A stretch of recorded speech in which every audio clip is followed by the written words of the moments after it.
ఆ రోజు సాయంత్రమంతా కనపడలేదు నందు. భోజనానికి కూడా రాలేదు. మధు చాలాసేపు ఎదురు చూసింది. పడుకోబోయే ముందు మళ్ళీ ఓసారి బయటికి తొంగి చూసింది. విక్కీ నిలబడున్నాడు గేటు దగ్గర. ఏంటి అక్కడ నిలబడున్నారు? అడిగింది. విక్కీ గేటు వదిలేసి వస్తూ చెప్పాడు. ఇవాళ ఆనంద్ వాళ్ళ అమ్మ వాళ్ళు ఫోన్ చేశారు. వీడు ఎటెళ్ళాడో ఇప్పటిదాకా పత్తా లేడు. ఏమైందట? ఫోన్ ఎందుకు చేశారు? మధు ఆదుర్దాగా అడిగింది. ఏం లేదు. నీకు తెలుసుగా వాడి పెళ్లి విషయం. వాళ్ళు చాలా అప్సెట్ అయ్యారు. వచ్చే నెల ముహూర్తాలున్నాయట. ఒకసారి వాడితో మాట్లాడదామని. ఓ అంది మధు. అసలు ఆనంద్ ఇలా పెళ్లి తప్పించుకుని ఎందుకు తిరుగుతున్నాడు? ఆ అమ్మాయి అంటే ఇష్టం లేదా? వాడి మొహం, వాడికి ప్రాణం లత అంటే. ఇదిగో ఉద్యోగం ఒకటి చూసుకున్నాకనే పెళ్లి చేసుకుంటానని శపథం చేశాడుగా. వాడు ప్రయత్న లోపం లేకుండా ప్రయత్నం చేస్తున్నా వాడికి ఉద్యోగం రావట్లేదు. ఉద్యోగం వచ్చినప్పుడే వస్తుంది. ముందు పెళ్లి చేసుకోమని వాళ్ళు వీడికి శతవిధాలా నచ్చజెప్పడానికి ప్రయత్నం చేస్తున్నారు. 10:30 అయింది. ఏంటి ముచ్చట? అడిగాడు శ్రీకాంత్ మధు వెనగ్గా వచ్చి నిలబడుతూ. వస్తున్నాను చెప్పి మధు విక్కీ వైపు తిరిగింది. నేను చాలా రోజుల నుంచి ఆలోచించాను. నాకు ఐడియా వచ్చింది. ఇది చెప్పండి. నందు వాళ్ళ వాళ్ళు అతనికి ఏదైనా బిజినెస్కు పెట్టుబడి పెట్టడానికి రెడీగా ఉన్నారు కదా. కానీ వాడు వినట్లేదు కదా. వాడికి బిజినెస్ అంటే అంత ఇంట్రెస్ట్ లేదు. విక్కీ మధ్యలోనే అన్నాడు. కానీ మధు మొహంలోని నిరాశ చూసి అడిగాడు. అయినా చెప్పండి, ఎలాంటి బిజినెస్ పెడదామని? మధు చెప్పింది. బిజినెస్ అంటే బిజినెస్ కాదు. చాలా రోజుల నుంచి నాకు కోరిక. ఎప్పటికైనా ఓ స్కూల్ పెట్టాలని. స్కూలా? అవును. విక్కీ ఆలోచించాడు. అంత ఈజీ కాదనుకుంటా అన్నాడు చివర్న. అలా అనుకుంటే ఏదీ ఈజీ కాదు మధు అంది. నిజమే. వాడికి కూడా చెప్పి ఆలోచిద్దాం. అప్పటికి కూడా నందు వచ్చే సూచనలు కనిపించలేదు. నేను వెళతాను చెప్పి మధు వెనక్కి తిరిగింది. శ్రీకాంత్ పక్కకు జరిగి దారిచ్చాడు. మధు లోనికి నడిచింది. విక్కీ శ్రీకాంత్కు గుడ్ నైట్ చెప్పి వెనక్కు తిరిగి మెట్లెక్కుతున్నాడు. గేటు శబ్దం వినిపించి తిరిగి చూశాడు. నందు లోనికొస్తున్నాడు. ఇంకా నిద్రపోలే? అడిగాడు గేటు మూస్తూ. నీకో మెసేజ్ చెప్పాలని ఎదురు చూస్తున్నాను విక్కీ చెప్పాడు. ఏంటది? ఇవాళ మీ అమ్మ నాన్న నీ కోసం 2 సార్లు ఫోన్ చేశారు. నందు ఏం అనలేదు. ఇద్దరూ రూంలోకొచ్చాక విక్కీ చెప్పాడు. నీ పెళ్లి గురించి నీతో మాట్లాడాలట. వచ్చే నెల ముహూర్తాలున్నాయని చెప్పారు. నందు మౌనంగా ఉండడంతో తనే అడిగాడు. నువ్వేమనుకుంటున్నావు? నేను ఉద్యోగం చూసుకునేదాకా పెళ్లి చేసుకోను విక్కీ చెప్పాడు. మధు ఒక మంచి ఐడియా చెప్పింది ఇవాళ. మనమే ఒక స్కూల్ పెడదామని. స్కూలా? నందు నవ్వబోయి ఆగాడు. అవును. విక్కీ ఇప్పుడు సీరియస్గా చెప్పాడు. టీచింగ్ అంటే లత కూడా ఇంట్రెస్ట్ ఉంది కదా. దీనివల్ల మనకు మనం ఎంప్లాయ్మెంట్ చూసుకోవడమే కాక ఇంకా కొంతమంది టీచర్స్కు స్టాఫ్కు ఉద్యోగాలు కల్పించొచ్చు. ఏమంటావ్? చూద్దాం. నందు పడుకోవడానికి ఉద్యుక్తుడవుతూ కళ్ళు మూసుకున్నాడు. చూద్దామంటే? విక్కీ అడిగాడు. మొన్న వెళ్ళొచ్చానే ఓ ఇంటర్వ్యూ గుర్తుందా? దాని రిజల్ట్స్ ఎల్లుండి తెలుస్తాయి. ఒకవేళ ఇందులో కూడా రాకపోతే అప్పుడు ఆలోచిస్తాను. నీ ఇష్టం. అన్నం తిన్నావా? ఆ. జనార్దన్ అని ఒకసారి ఎల్ఐసి ఎంట్రన్స్ ఎగ్జామ్స్ రాస్తున్నప్పుడు ఫ్రెండ్ అయ్యాళ్లే. అతను కనిపిస్తే వాళ్ళ ఇంటికి వెళ్ళాను. లేట్ అయిపోయింది. ఇంటికొచ్చి మళ్ళీ ఆంటీ వాళ్ళని ఎందుకులే డిస్టర్బ్ చేయడమని బయట తినేశాను. పాపం మధు నీతో మాట్లాడాలని చాలా ఎదురు చూసింది చెప్పాడు విక్కీ. బతికిపోయాను. ఆ రోజు ఆకాశం బాగా మబ్బు పట్టుంది. రాత్రి అయ్యేసరికి చినుకులు కూడా మొదలయ్యాయి. గాలి చల్లగా వీస్తోంది. విక్కీ కిటికీ తలుపులు మూసేసి అద్దాల్లోంచి బయట చూస్తున్నాడు. అతను సగం చదివిన పుస్తకం మంచం పైన బోర్లా పెట్టుంది. నందు మంచంలో ఓ మూల దిండు నానుకుని కూర్చున్నాడు. విక్కీ అటు తిరిగి జేబుల్లో చేతులుంచుకుని ఏదో పాట హమ్ చేస్తున్నాడు విజిల్ మీద. నందు చూసి చూసి అడిగాడు. ఏం గురు అంత హుషారుగా ఉన్నావు? విక్కీ విజిలాపి ఇటు తిరిగాడు. ఆమె కనిపించింది. ఏది? ఎక్కడా? నందు మంచం మీద నుంచి కిందకు దిగబోయాడు. ఇక్కడ కాదు, ఇవాళ పొద్దున్న విక్కీ నందుని వీకరిస్తూ చెప్పాడు. ఓ. నందు మళ్ళీ మంచం పైన సెటిల్ అయ్యాడు. ఎక్కడా? అడిగాడు తల కింద చేతులుంచుకుని. మా బ్రాంచ్లో ఈరోజు విత్డ్రాయల్స్ ఎక్కువయ్యాయి. క్యాష్ 50,000 తక్కువయ్యాయి. అందుకని చాదరఘాట్ బ్రాంచ్ నుండి తేవడానికి నేనే వెళ్ళాను. అప్పుడు దారిలో కనిపించింది. నందు వింటున్నాడు. ఎంత అందంగా ఉందనుకున్నావు? నందు ప్రాంప్ట్ చేశాడు. Cream colour embroidery cotton churidar, టైట్గా జడ. విక్కీ ఆపేయడం చూసి నందు మళ్ళీ ఊకొట్టాడు. ఎప్పట్లా చకచకా నడుచుకుంటూ వెళ్ళిపోయింది. ఎటెళ్ళింది? నందు అడిగాడు. బయట పిడుగుపడ్డ శబ్దం వినిపించింది. చినుకులు మొదలయ్యాయి. ఉన్నట్టుండి ఓ పెద్ద మెరుపు మెరిసింది. విక్కీ ఆ మెరుపు మెరిసిన చోట మబ్బులు చూస్తూ చెప్పాడు. అలా మాయమైంది. నందు విక్కీని ఆ మెరుపును ఓ మారు చూసి ఊరుకున్నాడు. విక్కీ ఇంకా బయటికే చూస్తున్నాడు. ఆమె నిన్ను చూసిందా? నందు ఊరికినే అడిగాడు. విక్కీ తల అడ్డంగా తిప్పి నాకు తెలీదు చెప్పాడు. మంచం పైనున్న పుస్తకం తీసి కుర్చీలో సెటిల్ అయ్యాడు. ఎంతసేపు చదువుతావు? నందు విక్కీని అడిగాడు. విక్కీ జవాబు చెప్పలేదు. నందు విసుక్కుని పక్కకు తిరిగి పడుకున్నాడు. చాలాసేపు ఆలోచించాడు. చివరకు ఒక కంక్లూజన్కి వచ్చాడు. ఒకవేళ ఆ పిల్ల మధు అయితే ఆ సమయంలో కాలేజీలో ఉండాలి. రోడ్డుపైన ఎందుకు కనిపిస్తుంది? ఆ చదువాపి లైట్ తీరా బాబు. చివరిసారి విక్కీని అరిచి ఎలాగో ఉపయోగం లేదని దుప్పటి నిండా కప్పుకున్నాడు. ఆ రోజు శ్రీకాంత్, రాజా పొద్దున్నే తయారయ్యారు. జ్యోతి వాళ్ళు ఈసీఐఎల్లో పనిచేస్తూ ఉండడం వల్ల 2 రోజుల నుండి వాళ్ళను కలవడం కుదరలేదు. అందుకే ఇవాళ తొందరగా వెళ్ళి ఒకసారి పలకరించి రేపు సండే ఇంటికి రమ్మని చెప్పి రావడానికి బయలుదేరారు. అలాగే పవన్ వాళ్ళింటికి, సుధా వాళ్ళింటికి కూడా వెళ్ళి అలాగే ఇంకా ఊర్లోని రిలేటివ్స్ను, ఫ్రెండ్స్ను చూసొద్దామని ప్లాన్ చేసుకున్నారు. 6:30కే తయారయ్యారు. వరండాలో నిలబడి కాఫీ తాగుతున్న మధును శ్రీకాంత్ నువ్వు రారాదా అంటూ అడిగాడు. అవునే, నువ్వు కూడా రాకూడదు? రాజా కూడా అంది. మధు తల అడ్డంగా ఊపింది. మీరెళ్ళండి. ఈ రోజంతా టైట్ ప్రోగ్రాం వేశారుగా. ఇంటికి తొందరగా రావడం కుదరదు. మా పిల్లలకి అసలే పరీక్షలు. అదీగాక సాయంత్రం టీవీలో సినిమా. రాజా మధు వంక కోపంగా చూసింది. ఇంకెందుకు మేమింత దూరం రావడం? పాపం నువ్వు కాలేజీ, ట్యూషన్లు, సినిమాలు ఏవీ మానుకోలేవు. అసలు ఇంత దూరం ఇక్కడకు రావడం మాదే బుద్ధి తక్కువ. మధు రాజా కోపంగా మాట్లాడేసరికి ఏం చెప్పాలో తోచనట్టు ఒకంత జాలిగా చూసి నెమ్మదిగా చెప్పింది. నేను అసలే ట్యూషన్స్ లేకుండా సొంతంగా చదువుకుంటున్నాను. కాలేజీకి కూడా వెళ్ళకపోతే ఎలాగా? థియరీ అంటే సరే, అకౌంట్స్ కష్టం అని ఒక క్షణం ఆలోచన తర్వాత చెప్పింది. అత్తయ్య వాళ్ళు వచ్చాక వాళ్ళు ఉన్నన్ని రోజులు ఇక కాలేజీకి వెళ్ళను, సరేనా? ట్యూషన్ పిల్లలకు కూడా రావద్దని చెప్తాను. మధు మాటలకు రాజా అనుమానంగా చూసింది. ప్రామిస్ అంది. ప్రామిస్. సరే అని రాజా శ్రీకాంత్తో పదరా అంది. ఇద్దరూ గేటు వైపు నడిచారు. అప్పుడే విక్కీ మెట్లు దిగుతున్నాడు. అతన్ని చూసి మధు గుడ్ మార్నింగ్ చెప్పింది. హోప్ సో అతను నవ్వుతూ చెప్పాడు. అతను మెట్లు దిగి వచ్చేసరికి శ్రీకాంత్, రాజా గేటు దాటారు. విక్కీ కిందకి రాగానే నందుని అడిగారా అంటూ ఆత్రంగా అడిగింది మధు. రాజాతో కలిసి వెళ్ళిపోతున్న శ్రీకాంత్ వెనక్కు తిరిగి చూశాడు. అతను అలా చూడడం మధుకు అనీజీగా అనిపించింది. స్కూల్ విషయమేనా? విక్కీ అడుగుతున్నాడు. అవును, మధు చెప్పింది. చెప్పాను. మొన్న ఏదో ఇంటర్వ్యూకి వెళ్ళాడుగా, దాని రిజల్ట్స్ వచ్చాక ఆలోచిస్తాడట. వస్తుందంటారా నందుకా ఉద్యోగం? మధు అడిగింది. ఏమో చెప్పలేను అన్నాడు విక్కీ. అతను ఎందుకలా చూస్తాడు? మధు మళ్ళీ శ్రీకాంత్ వంక చూసింది. అతను మళ్ళీ వెనక్కు తిరగపోయినా అతను తమనే చూస్తున్నట్టు అనిపించింది మధుకు. మధు విక్కీ ప్రశ్న వినిపించుకోనట్టు అడిగింది. మీరు మొహం కడుక్కున్నారా? ఆ.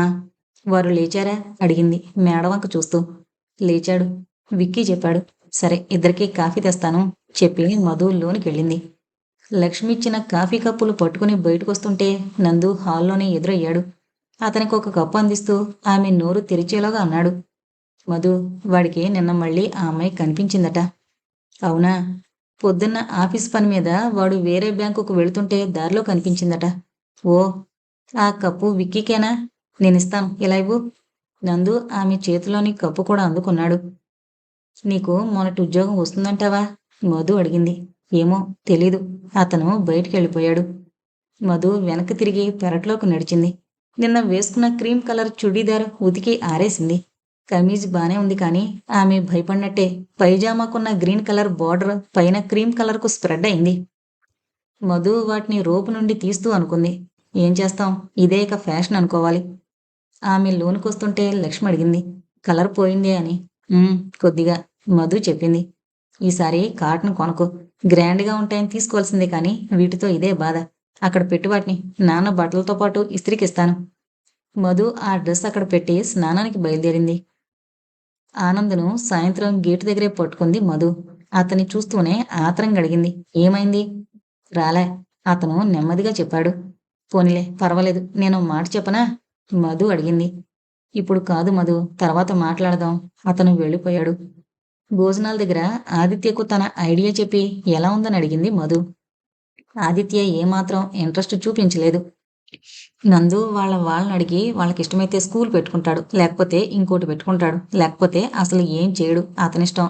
అతనికిప్పుడు అంత అవసరం ఏమొచ్చింది? అతని మాటలకు శ్రీకాంత్ రెస్పాండ్ అయ్యాడు. అదేంటి అలా అంటారు మామయ్య? ఉద్యోగం పురుష లక్షణం కదా! ఉద్యోగం పురుష లక్షణం కాదు. మనుషు లక్షణం అను అని కరెక్ట్ చేసింది లక్ష్మి. అవును నిజమే. మధు విసుక్కుంది.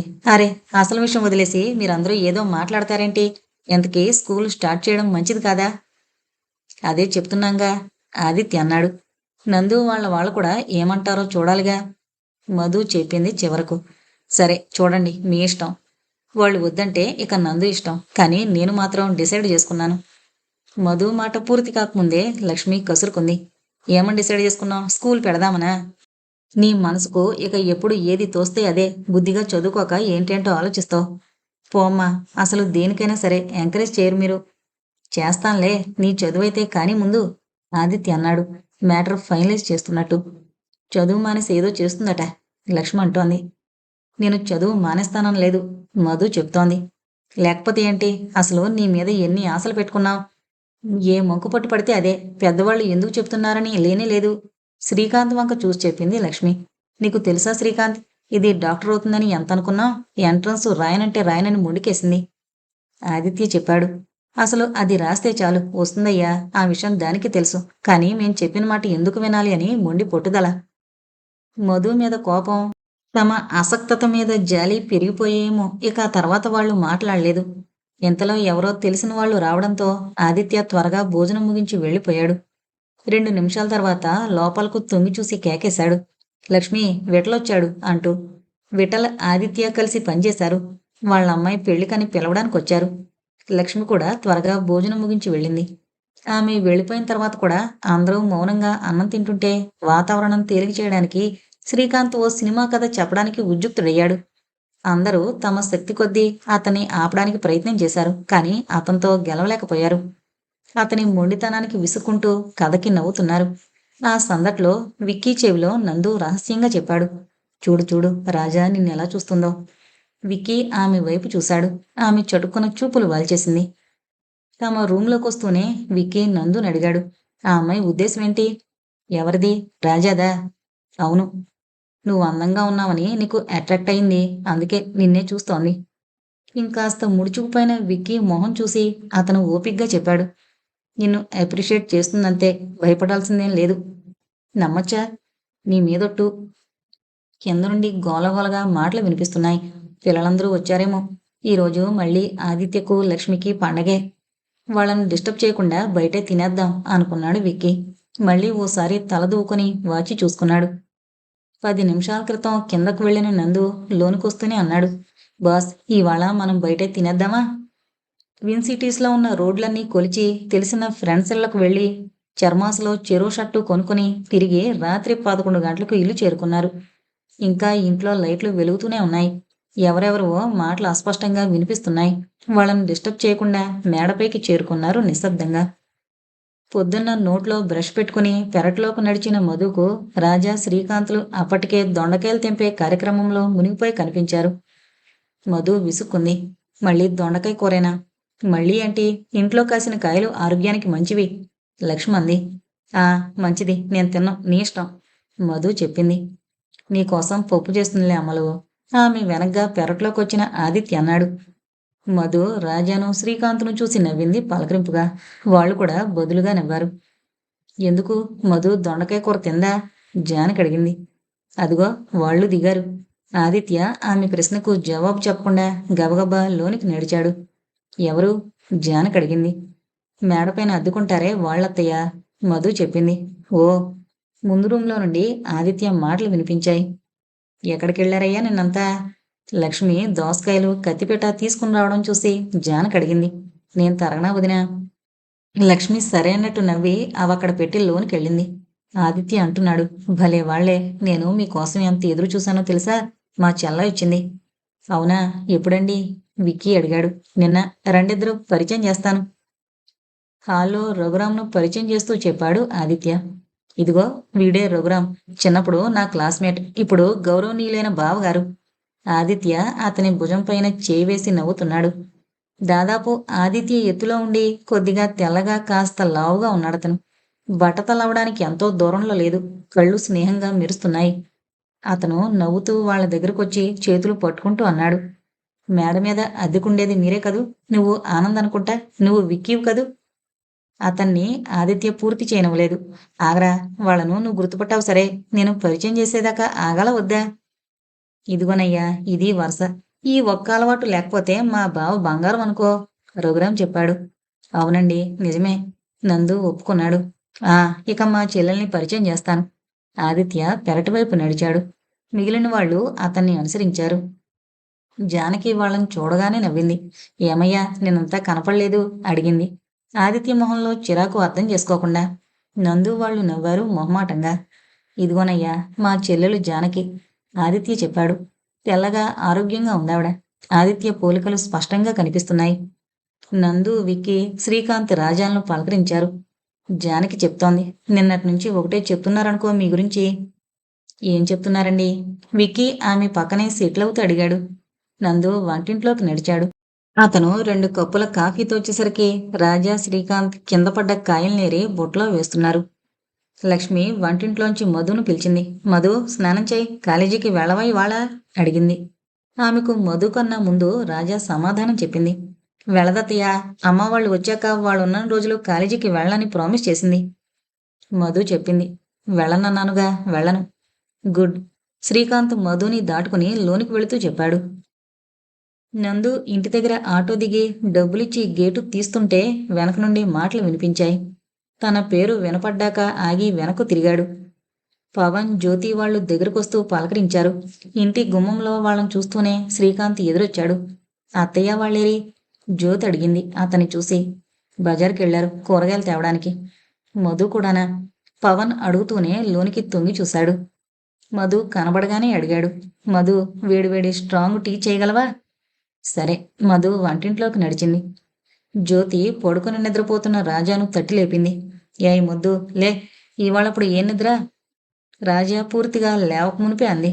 లే, మధును ఆట పట్టిద్దాం, రా త్వరగా, మళ్ళీ అమ్మ వాళ్ళు వచ్చేస్తారు. రాజా చప్పున లేచి జ్యోతి వెనకాలే వెళ్ళింది. ఏంటి అడిగింది మధు పక్కన నిలబడిన జ్యోతిని చూస్తూ. "ష్" రాజాకు చెప్పి మధు మెల్లగా పిలిచింది జ్యోతి చెల్లెల్ని. మధు ఆమె వంక అల్లరిగా మెరుస్తున్న ఆమె కళ్ళ వంక అనుమానంగా చూసింది. నాకొక విషయం నిజం చెప్తావా? శ్రీకాంత్ అంటే నీకిష్టం కదూ? లేదు. చెప్పింది మధు కాదు, పవన్. మిమ్మల్ని అడగలేదు. జ్యోతి అతనికి గుర్తు చేసింది. నాకు విక్కీ బాగా నచ్చాడు. అతను చెప్పాడు. నేను మధుని అడుగుతున్నాను. నేను మీకు నచ్చలేదా పవన్? శ్రీకాంత్ గుమ్మానికి అడ్డంగా వచ్చి నిలబడుతూ అడిగాడు. కలిసి పనిచేస్తారని విక్కీ అంటే పవన్కు పార్షియాలిటీ, జ్యోతి చెప్పింది. నీ మేనత్త కొడుకని శ్రీకాంత్ అంటే నువ్వు పార్షియాలిటీ చూపించట్లేదా? పవన్ దబాయించాడు. జ్యోతి సరే, మీకు నేనెందుకు నచ్చలేదు? శ్రీకాంత్ పవన్ అడిగాడు. నువ్వు నాకిష్టమే శ్రీకాంత్, అది పక్కన పెట్టు. నాకు విక్కీ కూడా నచ్చాడు. నాకు శ్రీ నచ్చాడు. రాజా మధుని అడిగింది. నువ్వు చెప్పవే, నీకెవరు నచ్చారు? మధు జవాబు చెప్పకుండా టీ కప్పుల్లో కొంపుతోంది. చెప్పవే, రాజా ఈసారి సీరియస్గా అడిగింది. శ్రీకాంత్ కూడా ఆమెనే తదేకంగా చూస్తున్నాడు. ఊరుకోవే. మధు రాజాను కసురుకుంది. అక్కయ్య వాళ్లకు బావగార్లకు పని లేదు, పాట లేదు. విక్కీ వాళ్ళొచ్చి పైన మేడ మీద అద్దెకున్నప్పటి నుంచి వీళ్ళంతా ఆ పేరు చెప్పి నన్ను ఎగతాళి చేసేవారు. ఇక ఇప్పుడు శ్రీకాంత్ వచ్చాక ఈ రకంగా నన్ను ఏడిపిస్తున్నారు. నువ్వు కూడా వాళ్లతో చేరావంటే నేను నీతో మాట్లాడను. నేను నిజంగానే అడుగుతున్నానే. జ్యోతి గొంతులోని ప్రేమను శంకించడానికి లేదు. కానీ శ్రీకాంత్ జవాబు కోసం తన వంక అదే పనిగా చూడడం ఇరిటేటింగ్గా ఉంది మధుకు. జ్యోతక్కే సంగతి తర్వాత చెప్పాలి. దానికి మరీ తనను చూస్తే ఆటలు ఎక్కువయ్యాయి. చెప్పు మధు, మేమేం సీరియస్గా తీసుకోంలే. నీకెవరు నచ్చారు? పవన్ ఆమెను ఎంకరేజ్ చేస్తూ అడిగాడు. ఇద్దరు. మధు ఒక టీ కప్పు అతనికి అందిస్తూ చెప్పింది. అలా కాదు, ఇద్దరిలో ఎవరెక్కువ నచ్చారు? ఇద్దరూ నచ్చలేదు. మధు, టీ బాగుందా? నా మీద కోపం ఉన్నవాళ్ళు తాగనక్కర్లేదు. నందు నిద్రలేచేసరికి ఆకాశం తెల్లగా విచ్చుకుంది. కిటికీలో నుండి దూసుకొచ్చిన వెలుతురు గదిని పూర్తిగా వెలుగుతో నింపేసింది.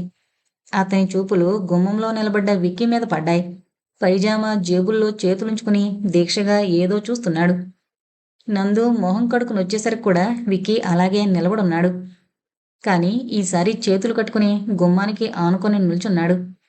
నందు విక్కీ భుజం మీదుగా బయటికి తొంగి చూశాడు. కింద మధు ముగ్గు వేస్తూ కనిపించింది.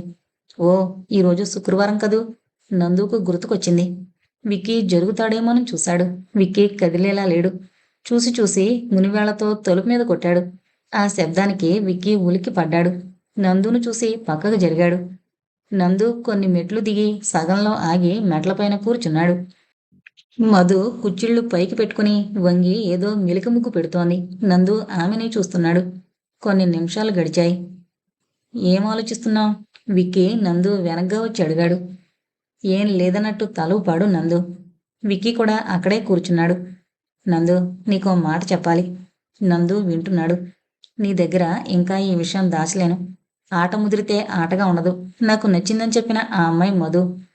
నేను ఊహించాను, నందు చెప్పాడు. విక్కీ తల ఊపి విన్నాడు. వారిని గమనించకుండా ముగ్గు వేయడంలో లీనమైపోయిన మధునే ఇంకా చూస్తూ అన్నాడు నందు. నాకు మొదట్నుంచి అదే అనుమానంగా ఉండేది. పద, అలా బయటికి పోయి కాలనీ చివర కేఫేలో కాఫీ తాగొద్దాం, విక్కీ లేస్తూ అన్నాడు. నందు లేచాడు.